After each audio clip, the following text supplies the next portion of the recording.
The first time Ambassador witnessed humans in combat, he thought he was watching a species commit elaborate suicide. The diplomat had arrived at the contested moon of Seven, expecting to mediate another border skirmish between the hegemony and some upstart species. What he found instead would haunt his dreams for cycles to come and forever change how the galaxy viewed the newcomers called humans. Transport descended through the crimson atmosphere of Seven, its sensors picking up the electromagnetic signatures of massive military formations. The hegemony had deployed 3 full battle fleets, over 40,000 vessels ranging from nimble corvettes to planet-killing dreadnoughts. Against this armada, long-range scans detected fewer than 8,000 human ships, most appearing to be converted civilian vessels hastily fitted with weapon systems. "The humans request permission to meet at the forward observation post," announced his aide, Al, her voice trembling with barely concealed anxiety. "They wish to discuss terms before the engagement." His mandibles clicked in confusion. In his 3 centuries of diplomatic service, he had never encountered a species that wanted to negotiate while so thoroughly. Standard galactic protocol dictated that the weaker force should immediately surrender when faced with such overwhelming odds. The mathematics were simple and brutal. The humans would be obliterated within the first few minutes of any engagement. The observation post sat on a rocky outcropping overlooking the main battlefield, a vast canyon system that stretched for hundreds of kilometers.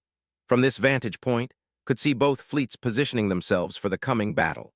The hegemony forces moved with mechanical precision, their ships forming perfect geometric patterns that maximized firepower while minimizing casualties. It was a formation that had conquered 17 species over the past millennium. The human fleet, by contrast, appeared chaotic. Their ships moved in loose clusters, constantly shifting position, with no apparent pattern or organization.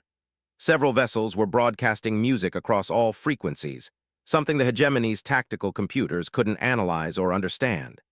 Others transmitted what appeared to be personal messages home, completely ignoring communication security protocols. "They're either the most naive species I've encountered," muttered to his aide, "or they know something we don't." When the human delegation arrived, was struck by how young they appeared. The lead negotiator introduced herself as Admiral Sarah, a compact woman with graying hair and eyes that seemed to hold depths of experience that contradicted her species' brief time on the galactic stage. She was accompanied by a dozen officers, all bearing the worn look of veterans despite humanity's recent emergence into space. "Ambassador," Admiral said, extending a hand in the human greeting gesture. "Thank you for agreeing to witness what happens here today. Your testimony will be important for what comes after." The diplomat accepted the handshake, nodding the surprising firmness of the human's grip. "Admiral, I must advise you that the honorable course of action would be to surrender. The hegemony has offered generous terms. Your species would retain autonomy over your home system and 3 colonial worlds. Given the disparity in forces, this is remarkably benevolent." Admiral's expression remained neutral, but several of her officers exchanged glances that couldn't interpret. "Ambassador, with respect, you don't understand what you're asking. We've studied the hegemony's generous terms for the 17 species that accepted them. Within 50 years, all became client states. Within a century, their cultures were absorbed entirely. Their people now serve as laborers and soldiers for hegemony expansion." "That is the natural order," replied, genuinely puzzled by the human's tone. "Advanced civilizations guide lesser ones. It has been this way for." "Not for us." The Admiral's voice carried a finality that made scales prickle. "Humanity has a saying, 'Give me liberty or give me death.' We choose death before slavery every time." The preliminary negotiations lasted 3 hours, with the hegemony's representatives, massive, crystalline beings known as the Eternal Architects, offering increasingly favorable terms. They seemed genuinely confused by humanity's refusal to accept what they clearly considered generous offers. Finally, Architect Prime Oran's translated voice carried a note of exasperation. "Your species numbers barely 12 billion across 8 worlds. We represent a coalition of over 300 species and 2 trillion beings. Your resistance is mathematically meaningless. Why do you persist in this futile defiance?" Admiral stood slowly, her officers rising with her. "Because, Architect Prime, you've never fought anyone who had nothing left to lose and everything to fight for. You're about to discover what desperation looks like when it's wielded by a species that views death as preferable to surrender." As the human delegation prepared to leave, Admiral turned back too. Ambassador, please transmit everything you witnessed today to the Galactic Council. Every species should understand what they're dealing with when they encounter humanity. Admiral called out, his diplomatic training overriding his growing unease. Your fleet is outnumbered 5-1. Your ships are smaller, less armored, with inferior firepower. How do you expect to achieve anything other than martyrdom? The Admiral paused at the entrance to the observation post. Ambassador, you're thinking like every other species in the galaxy. That war is about ships and weapons and tactical superiority. You're about to learn that war, real war, is about will. And no species in this galaxy has ever faced beings who simply refuse to quit. The battle commenced at dawn, Seven's binary suns casting long shadows across the canyon battlefield. The hegemony opened with a standard tactical bombardment, their heavy cruisers launching waves of antimatter torpedoes designed to break enemy formations and force a quick surrender. It was a proven strategy that had ended conflicts with minimal casualties for over 800 years. The human response every tactical manual had ever studied. Instead of dispersing or falling back, the human ships accelerated directly toward the incoming torpedoes. Some vessels activated what appeared to be ramming shields and deliberately intercepted the antimatter weapons, sacrificing themselves to clear paths for their companions. Others launched smaller craft, fighters and shuttles, that swarmed the torpedo formations like insects attacking a much larger predator. They're using their own ships as shields, Al whispered, her voice filled with horror. But was beginning to see something else. The human ships that survived the initial bombardment hadn't been randomly positioned. Their seemingly chaotic formation had been carefully designed to ensure that specific vessels, their most powerful ones, would survive the opening exchange. What he had interpreted as poor tactics was actually a calculated sacrifice of weaker units to preserve their strongest assets. The second wave of the battle began when the human fleet reached effective weapons range. Instead of engaging in the traditional long-range duel that characterized most space combat, the humans did something unprecedented. They charged. Every human vessel, from massive converted cargo haulers to tiny escort frigates, accelerated to maximum velocity and dove directly into the heart of the hegemony formation. They ignored tactical doctrine, targeting priorities, and self-preservation. Ships that lost their main engines activated emergency thrusters to continue their advance. Vessels with damaged weapons systems rammed enemy craft rather than retreat for repairs. "This is madness," breathed Architect Prime Iran, his translated voice crackling with static from the intense electromagnetic interference. "They're throwing away their lives for no strategic gain." But was watching the tactical displays more carefully. The human charge was having an effect no computer model had predicted. The hegemony formation, designed for long-range engagement, was built around the assumption that enemies would maintain distance and exchange fire in an orderly fashion. The human assault was tearing through these carefully planned formations like a knife through silk. Hegemony captains, faced with kamikaze attacks and point-blank weapons fire, began to panic. Some ships broke formation to avoid ramming attacks, creating gaps that other human vessels immediately exploited. Others attempted to retreat to safe range, only to find their escape routes blocked by more charging human ships. The third phase of the battle was when truly began to understand what Admiral had meant. A hegemony dreadnought, the Infinite Dominion, found itself surrounded by 7 human vessels. The massive ship could have destroyed any one of them with a single salvo, but it couldn't target all of them simultaneously. The humans attacked in perfect coordination, each ship timing its assault to coincide with the others. When the dreadnought's main batteries swiveled to target one attacking vessel, the others closed distance. When it launched fighter squadrons to deal with multiple threats, the human ships simply flew through the defensive screen, accepting casualties to maintain their attack runs. The Infinite Dominion was destroyed not through superior firepower, but because its crew couldn't psychologically cope with enemies who refused to behave rationally. "They're not trying to win through tactical superiority," realized, speaking aloud as the understanding struck him. "They're trying to break our will to fight." The battle raged for 18 hours. Human ships continued their relentless assault even when reduced to half power, even when their life support systems failed, even when their crews were dying from radiation exposure. watched through his telescope as human soldiers in environmental suits manually operated weapons on ships whose bridges had been destroyed. One image burned itself into his memory. A human cruiser, its entire forward section blown away, using its remaining engines to ram a hegemony command ship. The cruiser's crew had to have known they were already dead. Their ship's life support had failed an hour earlier. Yet they had continued fighting, using their final moments to take an enemy vessel with them. The turning point came when Admiral's flagship, the Indomitable, led a direct assault on the hegemony command cluster. The ship was already heavily damaged, streaming atmosphere and debris, but it carved through the enemy formation like a spear. Had personally taken control of the helm when her bridge crew was killed, steering her dying ship on a collision course with Architect Prime, Oran's command vessel. At the last moment, the Architect Prime's ship attempted to escape, but 3 other human vessels had anticipated the maneuver. They box-blocked the retreat, sacrificing themselves to ensure their admiral's final attack would succeed. The Indomitable struck the hegemony flagship dead center, and both ships vanished in a ball of plasma that briefly 7 suns. In the silence that followed, something unprecedented happened. The surviving hegemony ships, outnumbering the remaining human vessels 3-1, began to retreat. Not a tactical withdrawal, but a full-scale rout. Crews that had conquered star systems abandoned the battlefield rather than face more of humanity's relentless assault. Stood in the observation post, surrounded by the debris of 2 fleets, and finally understood what he had witnessed.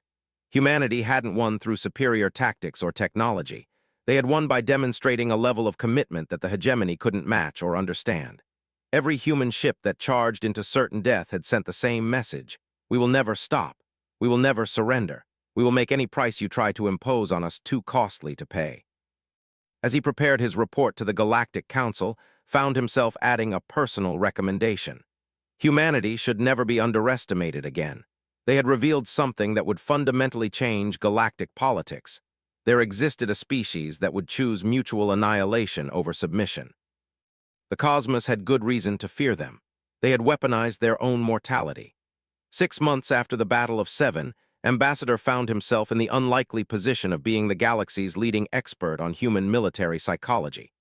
His detailed report on humanity's unprecedented tactics had been distributed to every member species of the Galactic Council, and the reactions had been as varied as they were disturbing.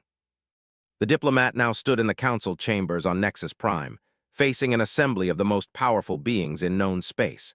Representatives from 300 species filled the vast amphitheater, their various forms of communication creating a symphony of clicks, hums, telepathic pulses, and translated voices.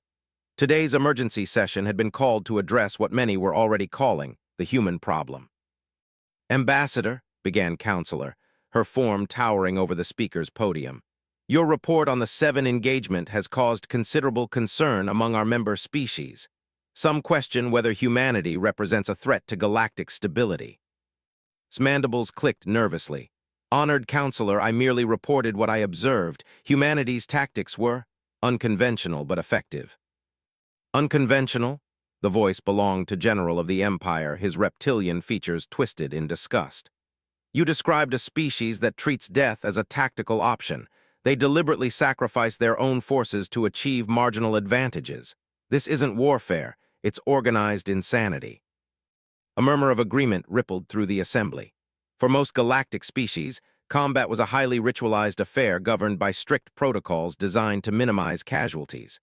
Wars were typically decided through carefully orchestrated engagements, where the losing side surrendered once casualties reached predetermined thresholds. The concept of fighting to total annihilation was alien to civilized thought. "The humans have disrupted 5 additional conflicts since Seven," added Counselor, her compound eyes focusing on.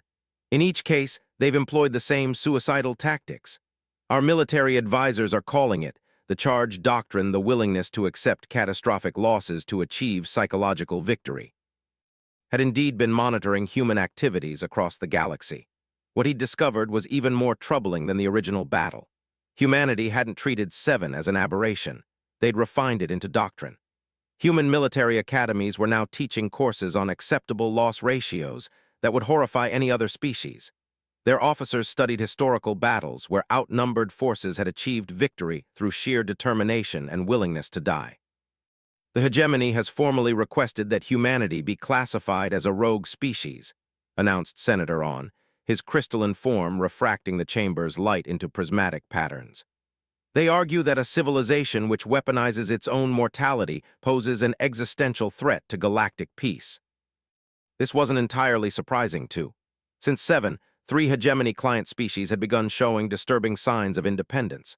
They had refused their latest tribute shipment, citing humanity as an example that resistance was possible.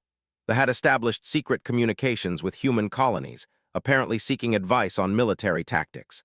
Most concerning, the ethereal collective had publicly announced their intention to follow humanity's example in dealing with aggressive neighbors. "We're facing a contagion," General continued, his voice carrying the weight of military authority. "Humanity's irrational approach to conflict is inspiring other species to adopt similar strategies. If this spreads, it could destabilize the entire galactic order." Ambassador of the Pacifist Coalition rose to speak, her melodious voice carrying across the chamber through translational harmonics. "Perhaps we should consider why humanity's example resonates with so many species.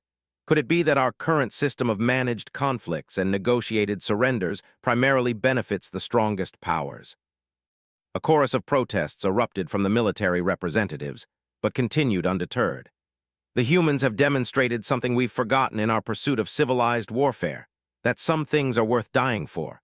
Many of our member species have been forced into disadvantageous peace treaties because they lack the will to accept the costs of true resistance." Found himself nodding involuntarily. His own species, had been minor players in galactic politics precisely because they'd never been willing to pay the price for real influence. They'd accepted marginalization rather than risk the casualties that serious resistance would require. "The question," interrupted Counselor, "is what we do about humanity now. They've rejected 3 separate diplomatic initiatives aimed at integrating them into existing power structures. Their ambassadors openly state that humanity will never accept subordinate status to any galactic authority." This was true. Had attended several of those diplomatic sessions, watching human representatives politely but firmly reject every attempt to place their species within the galaxy's established hierarchy. They seemed genuinely confused by the concept that military might should automatically translate to political authority. "They're not just refusing to join the existing order," added Senator On. "They're actively building an alternative. Human colonies are establishing what they call mutual defense compacts with any species willing to sign. They're promising military support to anyone who adopts their doctrine of total resistance." The intelligence reports had seen painted an even more complex picture. Humanity wasn't simply building military alliances. They were exporting their entire philosophy of warfare. Human military advisors were training other species in tactics that emphasized psychological warfare over technological superiority.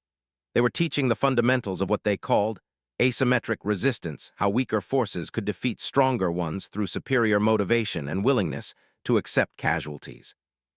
"The economic implications alone are staggering," announced Trade Minister Ayler, his mechanical voice echoing through the chamber.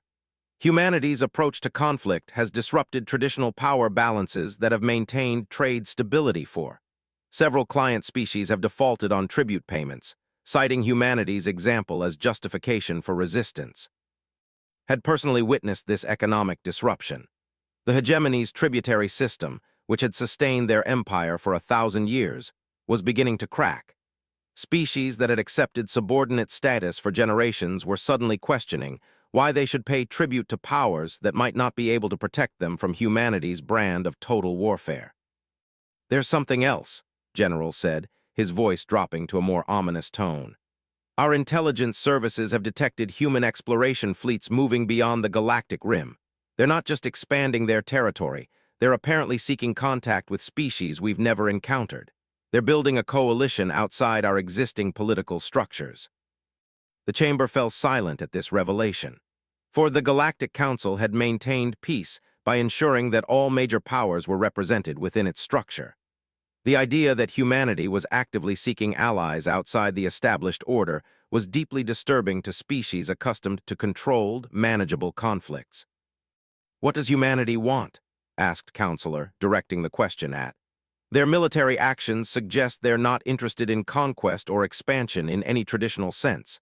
They seem content to defend themselves and assist others in doing the same, yet they're fundamentally undermining galactic stability. Had spent months trying to understand humanity's motivations. His conclusion was both simple and terrifying. Honored counselors, I believe humanity wants exactly what they claim, the right to exist free from external control. They're not seeking dominance, but they're absolutely unwilling to accept subordination. They view the current galactic order as inherently unjust because it's based on the principle that might makes right. But that's how civilization has always functioned, protested Senator On. Stronger species guide weaker ones. Advanced cultures educate primitive ones. Order is maintained through hierarchical structures that reflect actual capabilities. Humanity rejects that premise entirely, replied. They believe that every sapient species has an inherent right to self-determination, regardless of military or technological capability. They're willing to die defending that principle, and they're willing to help others do the same. The implications of this philosophy were staggering. If humanity's ideas spread, the galaxy's entire political structure could collapse. Client species might demand independence. Tributary systems might dissolve. The careful balance of power that had prevented major wars could shatter into chaos. We need to understand their military capabilities more clearly, General said. How many species could realistically adopt their tactics? What would happen if half the galaxy suddenly decided to embrace total resistance? Had been studying this question extensively. General, the disturbing answer is that humanity's approach doesn't require advanced technology or superior numbers. It only requires a cultural willingness to accept casualties in pursuit of objectives. Any species could potentially adopt their methods. That's precisely what makes them so dangerous, added Counselor. They've weaponized something that can't be countered through traditional military superiority. They've weaponized commitment itself. The debate continued for hours, with representatives arguing over various responses to the human challenge. Some advocated for immediate military action to neutralize the threat before it could spread further. Others suggested diplomatic isolation, cutting humanity off from galactic trade and communication networks. A few even proposed accepting humanity's challenge and reforming the galaxy's political structures to accommodate their philosophy. As listened to the discussions, he found himself thinking about something Admiral had said during their final conversation at 7. She had mentioned that humanity had faced this choice before in their own history, between freedom and security, between independence and the comfort of being governed by others. According to her, humanity had consistently chosen freedom, even when it meant accepting terrible costs. Perhaps, he thought to himself, the question isn't whether we can stop humanity from spreading their ideas. Perhaps the question is whether we want to. The session concluded without resolution, as had expected. The Galactic Council was a body designed to manage existing power structures, not to fundamentally reimagine them. But he could see the uncertainty in every representative's posture. For the first time the galaxy's political elite were facing a challenge they couldn't simply overwhelm or negotiate away. As he prepared to return to his quarters, received an encrypted message from an unexpected source, Admiral Sarah. The human officer who had died at 7 had somehow arranged for a posthumous communication to reach him exactly 6 months after the battle. Ambassador, her recorded voice said, if you're receiving this, it means our tactics have had the effect we intended. By now, you've probably realized that we weren't just fighting for 7. We were fighting to change how the galaxy thinks about war itself. We hope you'll remember that sometimes the most powerful weapon isn't the ability to destroy your enemies, but the ability to make them question whether they really want to be enemies at all. Stared at the message display long after it had finished playing. Admiral had been dead for 6 months, yet she was still conducting psychological warfare against the galaxy's established powers. Even in death, humanity continued to be humanity. The cosmos had good reason to fear them, but perhaps an even better reason to listen to them. 3 years had passed since the Battle of 7, and Ambassador stood once again in an observation post overlooking a battlefield. This time, however, he wasn't watching humans fight their enemies. He was watching them teach their allies. Below him, in the training grounds of New Geneva, humanity's first extraterrestrial military academy, representatives from 47 different species were learning what humans called the doctrine of absolute commitment. The transformation had been remarkable and terrifying in equal measure.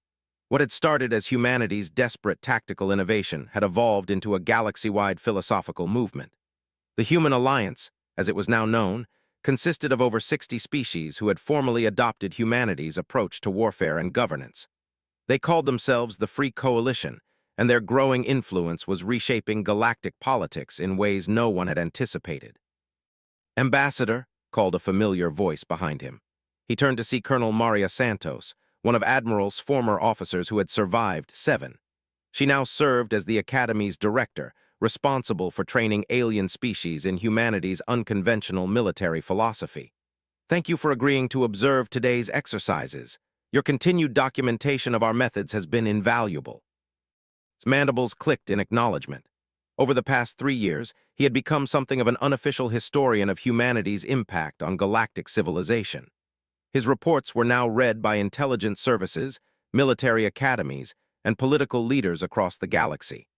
What had started as a single battle observation had become a comprehensive study of how one species' extreme commitment could transform an entire civilization. "Colonel Santos," he replied, "I must admit I'm curious about today's scenarios. My briefing materials suggested you're conducting joint operations training with species that were traditional enemies just 5 years ago." Colonel Santos nodded, her expression reflecting the mixture of pride and concern that had come to associate with human military leaders. "Today we're running simulations with mixed units, hegemony defectors working alongside former client species, all of them learning to apply human tactical principles. It's been challenging." The irony wasn't lost on either of them. The hegemony, humanity's first major adversary, was now experiencing massive defections as entire member species abandoned their empire to join the Human Alliance. The rigid hierarchical structure that had maintained hegemony power was crumbling as client species embraced humanity's radical philosophy of self-determination. "The psychological profiles are fascinating," Colonel Santos continued as they walked toward the observation deck. "Species that had been conditioned to accept subordination for generations are learning to think like humans, to value freedom over security, independence over protection. It's fundamentally rewiring how they approach conflict." Had witnessed this transformation firsthand. The once a docile tributary species had recently defeated a hegemony punitive expedition using pure human tactics. Despite being 10-1, they had charged the hegemony fleet with converted cargo haulers and civilian vessels, accepting horrific casualties to achieve psychological victory. The hegemony task force had retreated after losing only 3 ships, unable to cope with enemies who simply refused to acknowledge defeat. "The economic data is equally remarkable," observed. "Trade between Human Alliance species has increased by 400% in the past 2 years, while traditional tributary payments to established powers have decreased by 60%. Humanity isn't just changing how wars are fought, you're changing how entire economies function." This was perhaps the most profound aspect of humanity's influence. Their insistence on voluntary cooperation rather than hierarchical dominance was creating new forms of collaboration. Alliance members shared technology freely, provided mutual defense without expectation of tribute, and made collective decisions through consensus rather than imperial decree. It was a radically different model of galactic civilization. "Colonel," said as they reached the observation platform, "may I ask about the moral implications of what you're teaching? Some species in the Alliance have suffered casualties rates that would have been unthinkable under previous military doctrines. Are you comfortable with the responsibility for those losses?" Colonel Santos was quiet for a long moment, watching as mixed species units conducted tactical exercises below. "Ambassador, that's the question that keeps me awake at night. We're not just teaching military tactics, we're teaching species to value something more than survival. That's a heavy responsibility." The training exercises below demonstrated this point vividly. Watched as a mixed unit of, and humans practiced what they called sacrifice tactics maneuvers, where some units deliberately drew enemy fire to create opportunities for others. It was brutally effective, but it required participants to internalize the human belief that some objectives were worth dying for. "The philosophical transformation is the key," Colonel Santos explained, apparently reading thoughts. "We're not just teaching tactics, we're teaching worldview.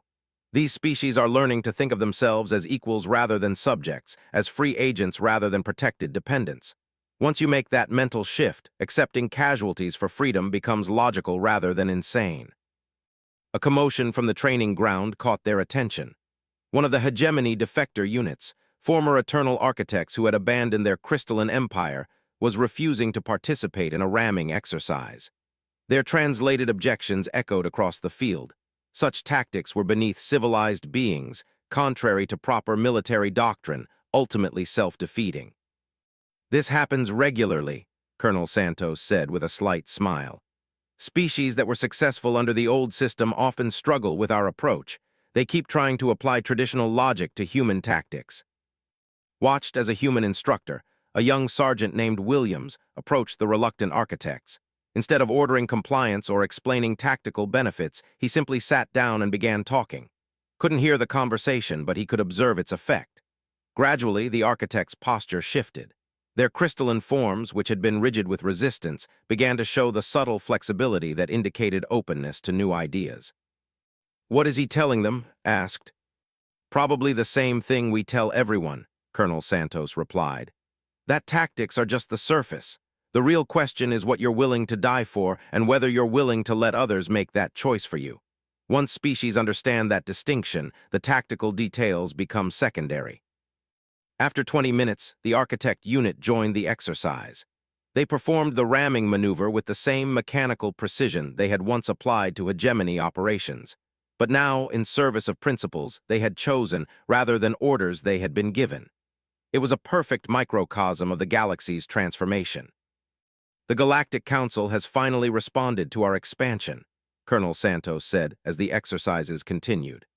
"They're offering what they call the Grand Compromise formal recognition of the Human Alliance as a legitimate political entity, with guaranteed autonomy for current members, in exchange for an agreement to stop actively recruiting new species."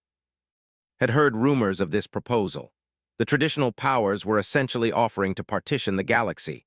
They would maintain their hierarchical systems in their spheres of influence, while humanity and their allies would be free to govern themselves as they chose. It was a reasonable compromise from a diplomatic perspective, but suspected he knew how humanity would respond. "And your government's position?" he asked. "We rejected it," Colonel Santos said simply. "Humanity doesn't believe freedom should be limited to those strong enough to defend it. If there are species still trapped in tributary systems against their will, we have an obligation to help them achieve independence. We can't accept a compromise that abandons other species to involuntary servitude." This response was quintessentially human, realized. They were willing to accept a galactic war rather than agree to a peace that left some species unfree. It was the same absolutist thinking that had made them charge superior forces at 7, now applied to galactic politics. "That position has some concerning implications," observed carefully. "The traditional powers still control roughly 60% of galactic military assets. A direct confrontation could devastate both sides." "Yes," Colonel Santos agreed. "But the alternative is accepting that might makes right, which humanity fundamentally rejects. We'd rather risk mutual destruction than legitimize a system based on the premise that some species are inherently inferior to others." The conversation was interrupted by an alert from the Academy's communications center. Colonel Santos listened to her earpiece, her expression growing grave. "Ambassador, you might want to witness this. We're receiving real-time reports from the sector. The hegemony is launching what they're calling Operation Restoration, a massive military campaign aimed at reclaiming defector species." They hurried to the Academy's command center, where holographic displays showed the developing situation. 3 full hegemony battle fleets, comprising over 100,000 vessels, were moving against human alliance territories. Their objective appeared to be the complete destruction of several key alliance worlds, intended to demonstrate the futility of resistance. "Estimated alliance forces in the affected sector?" Colonel Santos asked her staff. "Approximately 15,000 ships," came the reply. "Mixed composition, about 60% converted civilian vessels, 30% purpose-built warships, 10% captured hegemony equipment. They're outnumbered nearly 7-1. Felt a familiar chill. He had seen these odds before at 7. The difference was scale, Instead of single fleets, entire star systems were about to engage in humanity's brand of total warfare. Alliance response? Colonel Santos inquired. Full mobilization across all member systems. Every available ship is moving to intercept. Admiral Harrison is implementing Protocol 7. Even knew what Protocol 7 meant. It was humanity's most extreme tactical doctrine, where civilian populations were evacuated from threatened worlds so that the planets themselves could be used as weapons if necessary. The Alliance was preparing to literally destroy their own colonies rather than allow them to be recaptured. Colonel said quietly, "This is what the Galactic Council feared, total war on an unprecedented scale. If humanity's philosophy spreads further, every conflict could escalate to mutual annihilation." Colonel Santos nodded grimly. "Ambassador, we understand the risks, but we also understand the alternative. If we compromise now, if we accept that some species should remain unfree to preserve galactic stability, then everything we've fought for becomes meaningless. Sometimes you have to be willing to risk everything to preserve the principles that make existence worthwhile." The battle reports began streaming in over the following hours. The pattern was depressingly familiar to Alliance forces charging superior enemy formations, accepting catastrophic losses to achieve tactical objectives, using psychological warfare to break enemy morale. But the scale was beyond anything previously imagined.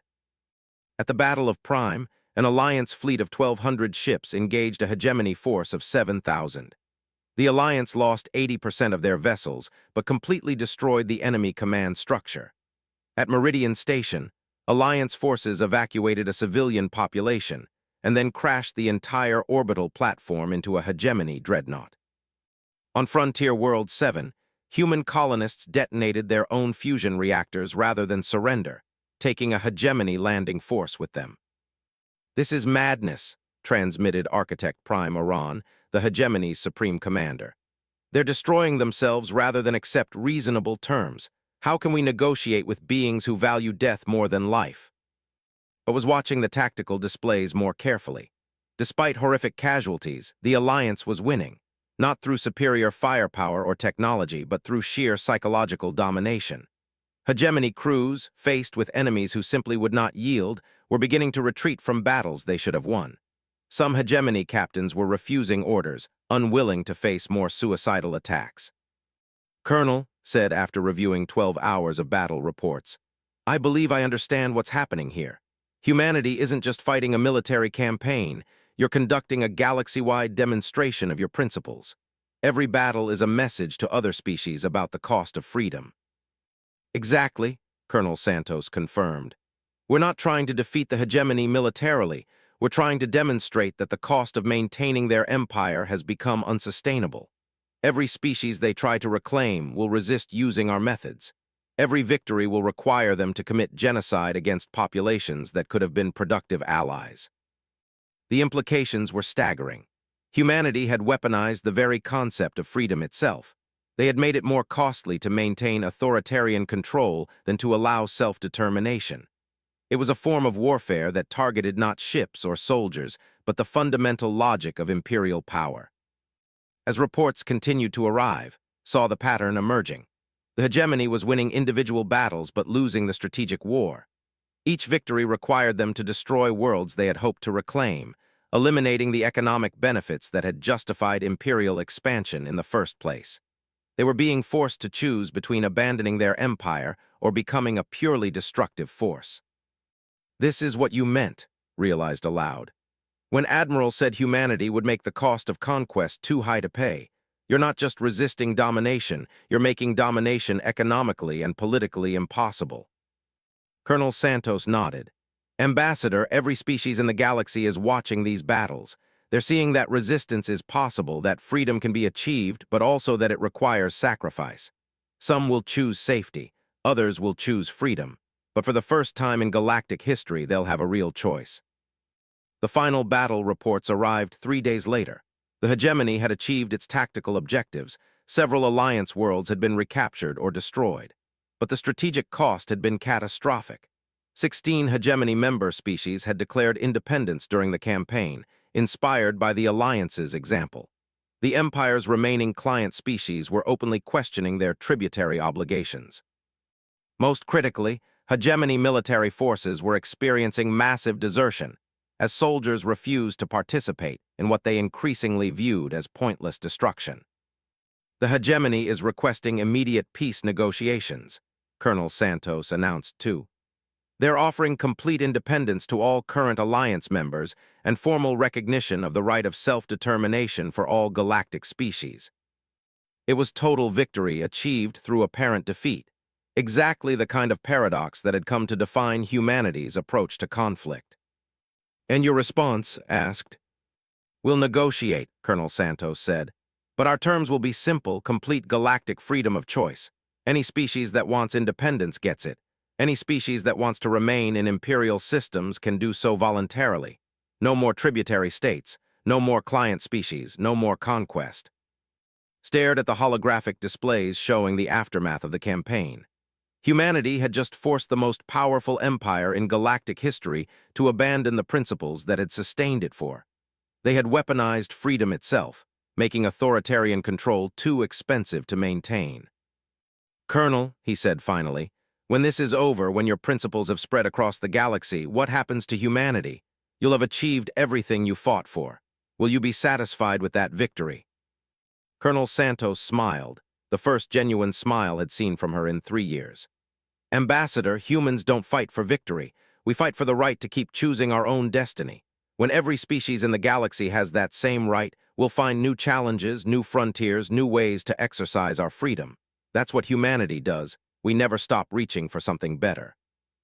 As prepared his final report on humanity's galactic transformation, he found himself adding a personal observation. The cosmos had feared humanity because they had weaponized their own mortality. But the real revelation was simpler and more profound. They had weaponized hope itself, proving that no force in the universe was stronger than the will to be free. The galaxy would never be the same, and perhaps reflected that was exactly what it needed.